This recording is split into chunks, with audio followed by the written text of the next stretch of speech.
اعوذ باللہ من الشیطان الرجیم بسم اللہ الرحمن الرحیم۔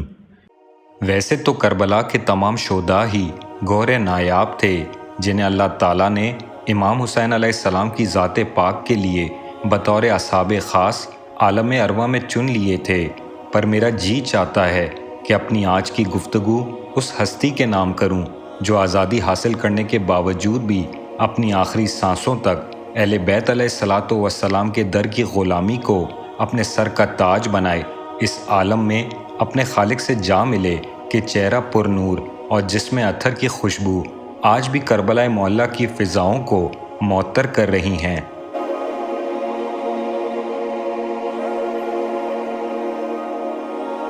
میں ہوں علی کاظمی اور آپ دیکھ رہے ہیں اہل بیت چینل کی اسپیشل سیریز اصحاب امام حسین علیہ السلام۔ میری آج کی گفتگو اس ہستی کے نام زمانہ جنہیں تا قیامت جان بن ہووی علیہ السلام کے نام سے یاد رکھے گا۔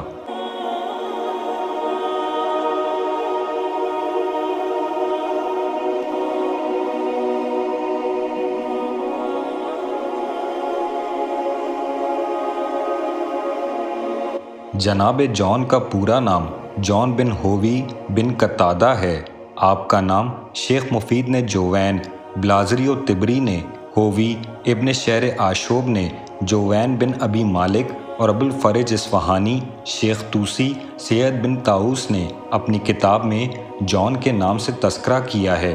ایک روایت کے مطابق آپ افریقہ کے علاقے نوبہ کے رہنے والے تھے اور دیگر روایات میں سوڈان اور مصر کے علاقے کے رہنے والے ایک سابق مسیحی اور آزاد کردہ غلام تھے۔ آپ سب سے پہلے فضل بن عباس بن عبد المطلب کے غلام تھے جنہیں امیر المومنین امام علی علیہ السلام نے 150 دینار کے عوض خریدا اور پھر صحابی رسول حضرت ابو ذر غفاری کو ہدیہ کر دیا تھا۔ قربان جو مولا کے انتخاب پر جب خریدار علی جیسا ہو تو بکنے کا اپنا ہی مزہ ہے۔ میرے پاک نبی صلی اللہ علیہ وآلہ وسلم نے فرمایا، علی عین اللہ ہے، تو بس اللہ تعالیٰ نے عرش پر فیصلہ کیا اور فرش پر امام المتقین امام علی علیہ السلام نے ایک ایسا گہر نایاب چنا جو کربلا میں جا کر ایسا چمکا کہ ہمیشہ کے لیے علیہ السلام بن گیا۔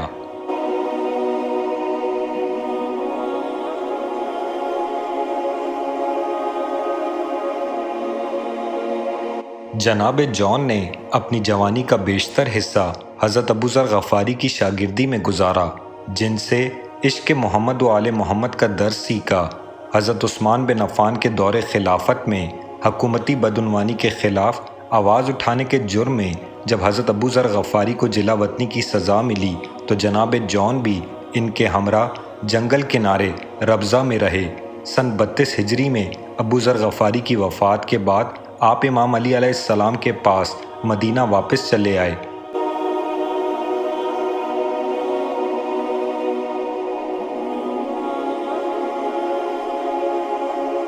جناب جان کا مولا کے علاوہ دنیا میں کوئی نہ تھا، لہٰذا اپنی تمام زندگی اہل بیت علیہ الصلاۃ والسلام کے در پر گزاری۔ آپ نے امام علی علیہ السلام کی شاگردی میں تفسیر قرآن اور احادیث مبارکہ کا علم حاصل کیا۔ مولا علی علیہ السلام کی شہادت کے بعد جناب جان امام حسن مجتبیٰ علیہ السلام کے پاس رہے۔ سن 45 ہجری میں جب امام حسن علیہ السلام کو زہر دے کر شہید کر دیا گیا تو پھر آپ زندگی کی آخری سانسوں تک امام حسین علیہ السلام کی خدمت میں رہے۔ امام علی، امام حسن اور امام حسین علیہ السلام آپ کے ساتھ نہایت شفقت و محبت سے پیش آتے اور آپ کی خدمات کو گراں قدر جانتے۔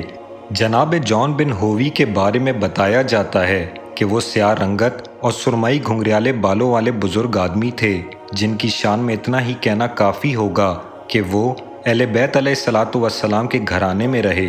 28 رجب سن 60 ہجری جب دین پر مشکل آئی اور امام حسین علیہ السلام نے مدینہ چھوڑا تو جہاں دیگر اصحاب کی جوان اولادیں چین کی نیند سو رہی تھی، وہاں یہ غلام ہمراہی کے لیے اصرار کر رہا تھا کہ آپ کے بغیر رہنا مشکل ہے، اپنے ساتھ لے جائیں، میں آپ اہل بیت علیہ الصلاۃ والسلام کی خدمت کروں گا اور شاید کہ کہیں کام آ جاؤں۔ امام مظلوم نے جناب جان کی گزارش قبول کی اور وہ عشق کی مشکل ترین سفر پر چپ چاپ چلتا رہا اور کسی بھی منزل پر کاروان حق سے جدا نہ ہوا، یہاں تک کہ وہ منزل آ گئی جسے کربلا کہتے ہیں۔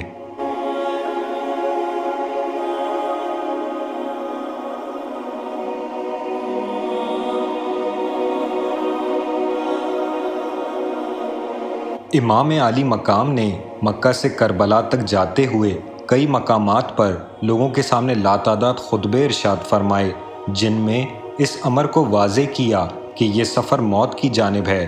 جو ساتھ چھوڑ کر جانا چاہتا ہے، اب بھی موقع ہے۔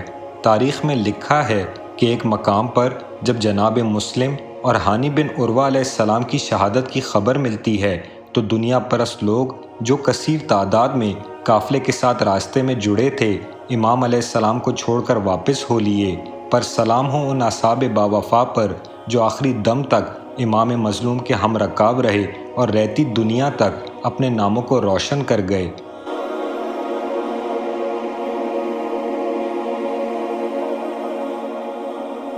جناب جون جنگی سامان بنانے اور اسے مرمت کرنے کی مہارت رکھتے تھے۔ یہ بات امام سجاد علیہ السلام کی اس روایت سے بھی ثابت ہوتی ہے کہ آپ نے فرمایا، جون شب عاشور حضرت امام حسین علیہ السلام کے خیمے میں آپ کی تلوار جنگ کے لیے تیار کر رہے تھے۔ اسی رات امام عالی مقام نے جناب جون کو دیکھا تو ان کو جان بچانے کے لیے کہا، آپ نے سارے سفر میں میرا ساتھ دیا، لیکن اب آپ جا سکتے ہیں۔ یہ سننا تھا کہ جناب جون نے جواب دیا، یا امام، یہ کیسے ممکن ہوگا کہ میں آپ کی میزبانی اور صحبت سے تو فیض اٹھاؤں اور آپ کو مشکل میں چھوڑ جاؤں۔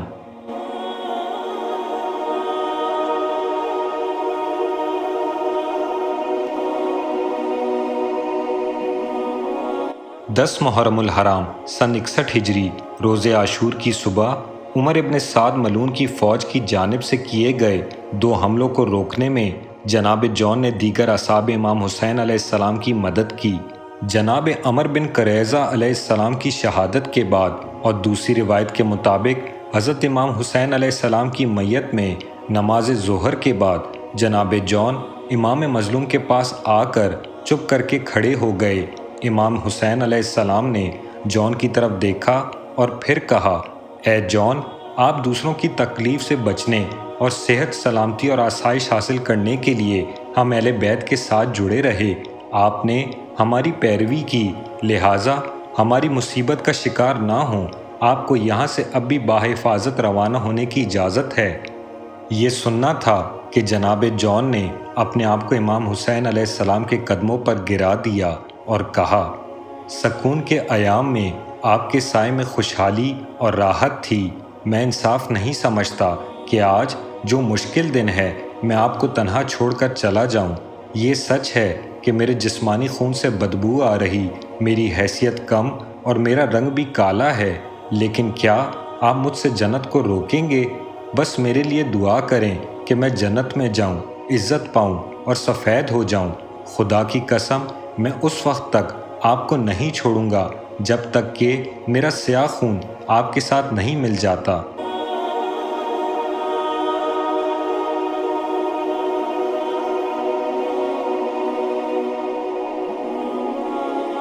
غریب الوطن، تشنہ لب، مظلوم نینوا امام حسین علیہ السلام نے جناب جون کی طرف دیکھا اور کہا، آپ تو میرے ایک اچھے دوست ہیں، میں آپ کو اسلام کے دفاع میں شہید ہونے سے نہیں روکوں گا۔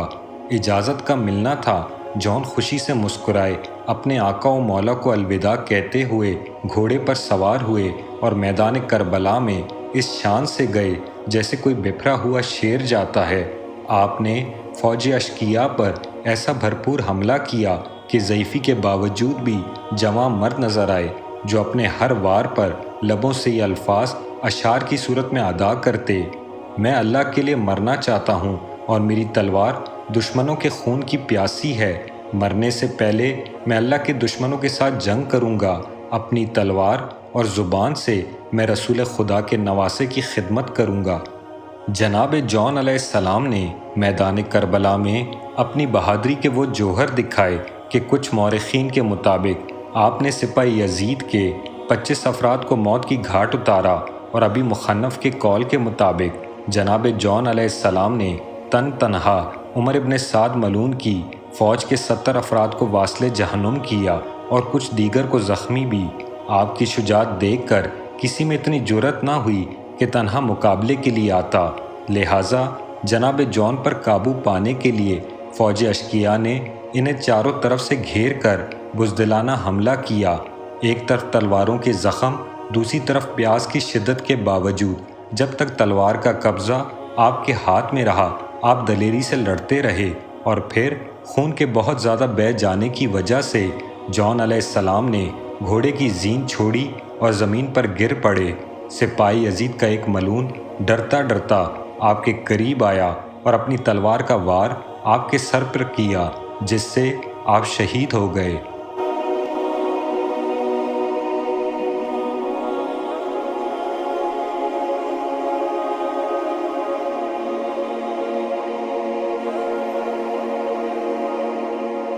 ایک روایت کے مطابق بتایا جاتا ہے کہ امام حسین علیہ السلام آپ کی لاش پر اسی انداز سے پہنچے جیسے اپنے جواں بیٹے علی اکبر کی لاش پر آئے کہ جون کا امام کے سوا دنیا میں کوئی نہ تھا۔ امام مظلوم نے جناب جون علیہ السلام کا سر اپنی گود میں لیا، اپنا مبارک ہاتھ ان کے سر اور چہرے پر رکھا اور آسمان کی طرف دیکھ کر زور سے پکارا، بار الہا اس کے چہرے کو سفید، بو کو خوشبو فرما اور خاندان عصمت کے ساتھ میشور فرما، پھر ان کے جسم بے جاں کو میدان جنگ سے اٹھا کر اپنے شہید ساتھیوں کی لاشوں کے ساتھ رکھا۔ امام باقر علیہ السلام نے اپنے والد بیمار کربلا امام سجاد علیہ السلام سے روایت کیا ہے کہ عاشور کے واقعے کے بعد جب قبیلہ بنی اسد کے لوگ شہداء کو دفن کرنے کے لیے آئے تو 10 دن بعد 20 محرم الحرام کو جناب جون علیہ السلام کی لاش ملی، جن کے بدن سے کستوری کی خوشبو آ رہی تھی۔ آپ کا روزہ کربلا معلیٰ میں حضرت امام حسین علیہ السلام کی قبر مبارک کی پائنتی کی جانب ہے۔ آپ کا ذکر امام مہدی عجل اللہ فرجہ نے زیارت ناحیہ مقدسہ میں کیا ہے۔